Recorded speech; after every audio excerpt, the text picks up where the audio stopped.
নির্যাতিতা মহিলাদের পাশে দাঁড়াবে না, মহিলাদের সাহায্য করবে না। আজকে আমাদের তাই পুলিশের কাছে, প্রশাসনের কাছে আমাদের প্রশ্ন, আর কত অবস্থানে থাকবে না? আমাদের নেতৃত্ব এসে যাবেন, আমাদের কর্মসূচি আরো বেশিভাবে শুরু হবে। আজ আমরা তাই জন্য আজকে আমরা প্রতীকী একটা কর্মসূচি নিয়েছি, সেটা হচ্ছে এই থানা শুদ্ধিকরণ অভিযান। থানা শুদ্ধিকরণের মাধ্যমে ভারত মাতা কি, আরে পুলিশ তোমায় জানাই ধিক ধিক ধিক্কার।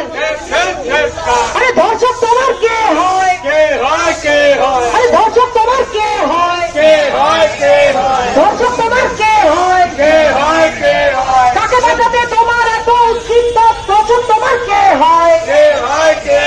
আরে পুলিশ তোমায় জানাই ধিক ধিক ধিক্কার। পুলিশ মন্ত্রী বাংলা ছেড়ে দূর হটো, পুলিশ মন্ত্রী বাংলা ছেড়ে দূর হটো।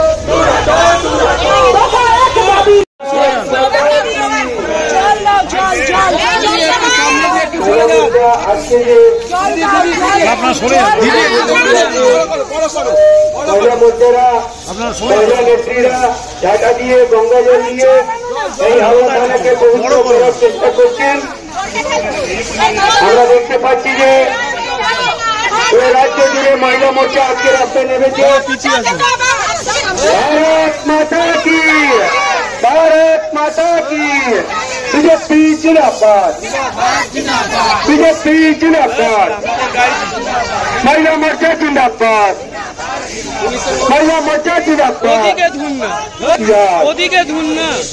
মহিলা মোর্চা রাজপথে মমতা ব্যানার্জি হুঁশিয়ার, মহিলা মোর্চা রাজপথে মমতা ব্যানার্জি হুঁশিয়ার, মহিলা মোর্চা রাজপথে মমতা ব্যানার্জি হুঁশিয়ার।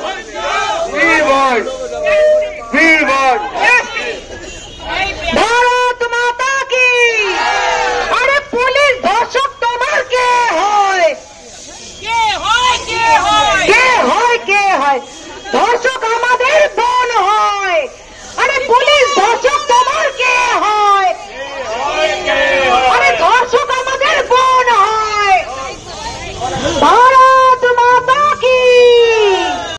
আমরা নারীরা, আমরা প্রত্যেকটা মানুষ চলছি এই ভয়াবহ পরিস্থিতি কি, তা হলো একমাত্র যে ডাক্তার হোক, উকিল হোক, আপনার আমার বাড়ির কাজের মহিলা হোক, রাস্তাঘাটে পথে ঘাটে কোনো কর্মরতা মহিলা হোক, বা আমরা যে যেখানে কাজ করি সেরকম কোনো মহিলা হোক, যেই হোক না কেন, যেসব থানা আছে, থানায় পুলিশ আছে, কিন্তু এই পুলিশ কোনো কাজ করছে না।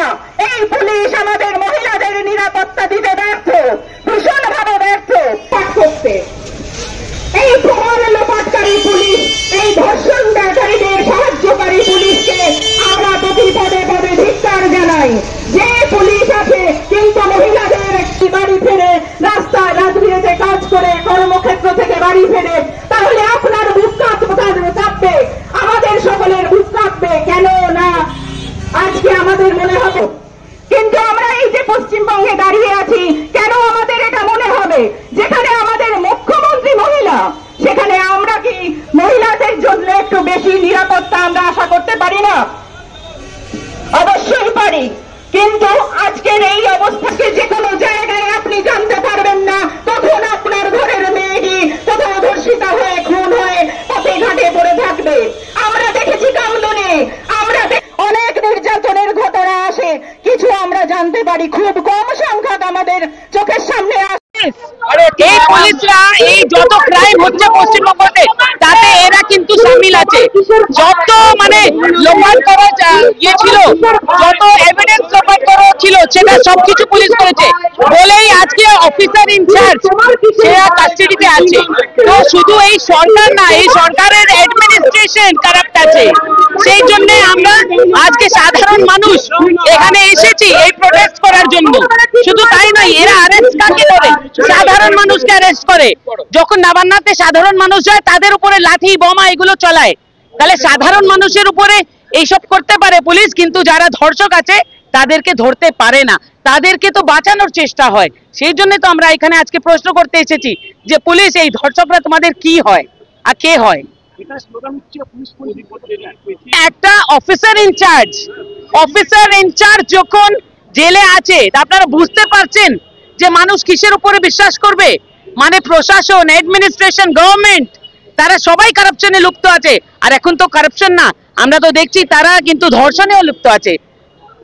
They are all same in crime. They have participated, not only the police, the government, their administration, the principal along with the officer in charge.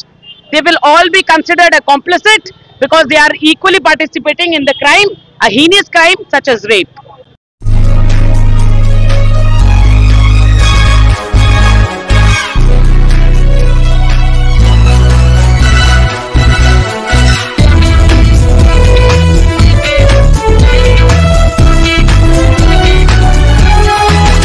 আপনারা দেখছেন এনপিএস নিউজ, সবার সাথে সবার মাঝে।